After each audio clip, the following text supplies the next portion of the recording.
Chapter 3. The Night of the Tragedy. To make this part of my story clear, here is a plan showing the first floor of Styles. It was the middle of the night when Lawrence Cavendish woke me up, a candle in his hand. "Mother's very ill.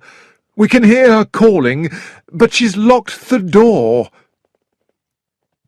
I jumped out of bed and followed Lawrence to the door of Mrs. Inglethorpe's room.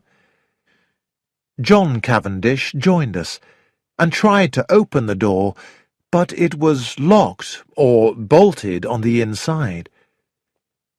Everyone in the house was now awake, and we could hear terrible sounds from inside the room.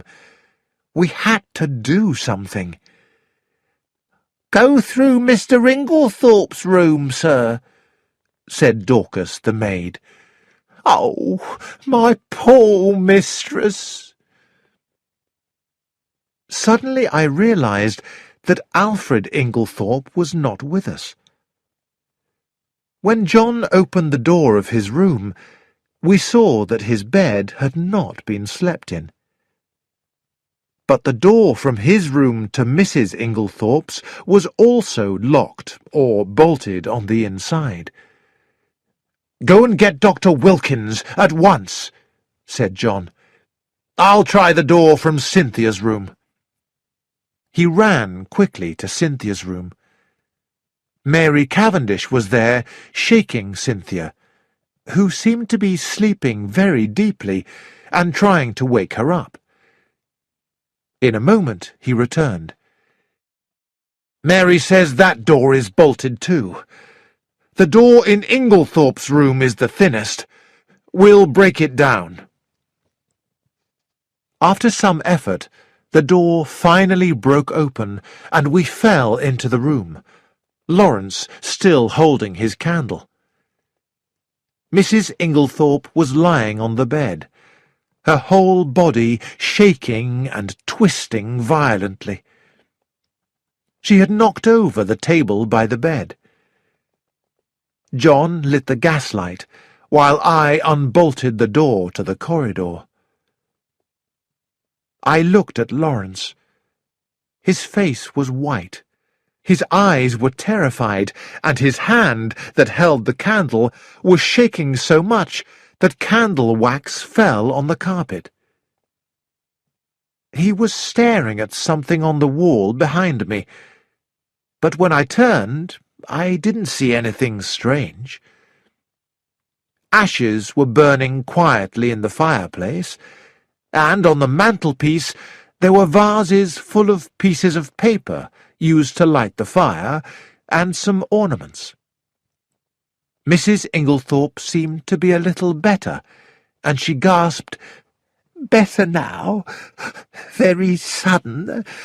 Stupid to lock myself in." I looked up and saw Mary Cavendish standing near the door with her arm around Cynthia. Cynthia looked confused and very sleepy. "Poor Cynthia is frightened," said Mary.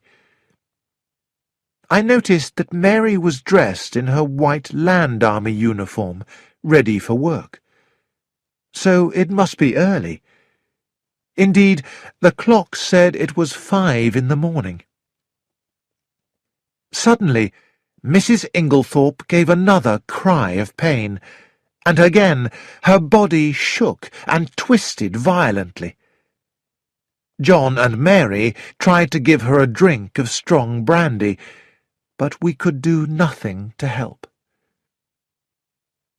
Just then, Dr. Bauerstein entered the room. When Mrs. Inglethorpe saw him, she gasped, "Alfred! Alfred!" And then she fell back and lay still.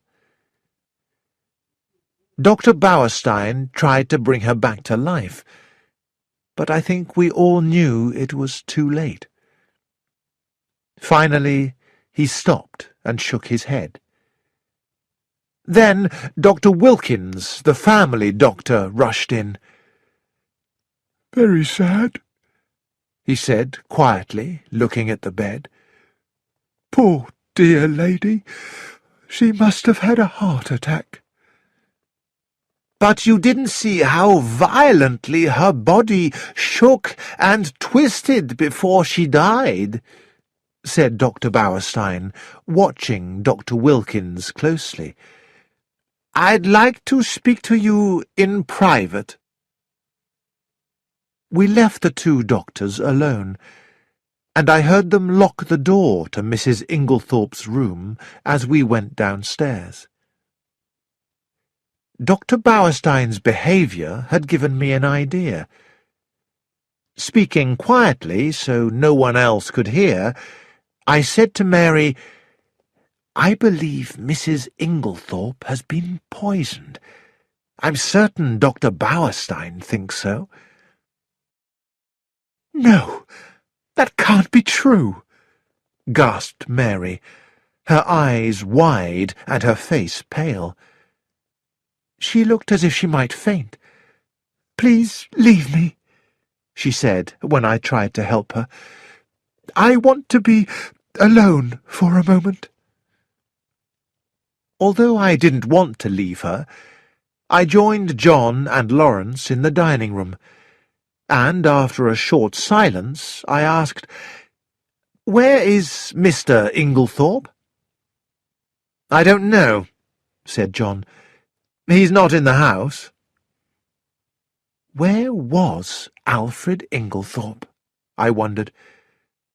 What did Mrs. Inglethorpe's dying words mean? What else did she want to tell us before she died? At last, the two doctors came downstairs. Dr. Wilkins looked excited, but was trying to hide it, while Dr. Bauerstein's bearded face was serious. "Mr. Cavendish," said Dr. Wilkins, "there needs to be a post-mortem." "Is that necessary?" asked John. "Absolutely," said Dr. Bauerstein. "Neither of us knows why Mrs. Inglethorpe died, and there will have to be an inquest." There was a pause, and then Dr. Bauerstein gave John the two keys that locked the doors to Mrs. Inglethorpe's room. "It's best to keep them locked," he said, as he and Dr. Wilkins left. All this time I had been thinking. "John," I said, "do you remember my friend Hercule Poirot, the famous Belgian detective? Let him investigate to find out if your mother was poisoned." "Rubbish," said Lawrence angrily. "Bauerstein is wrong. Wilkins didn't think anything was wrong until Bauerstein said so.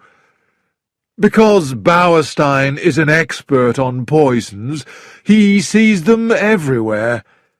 Mother died of a heart attack." Lawrence didn't usually speak so strongly. John hesitated. "I can't agree with you, Lawrence," he said at last. "I think Hastings is right. I know we all suspect the same person, but we may be wrong." My watch said it was now 6 o'clock.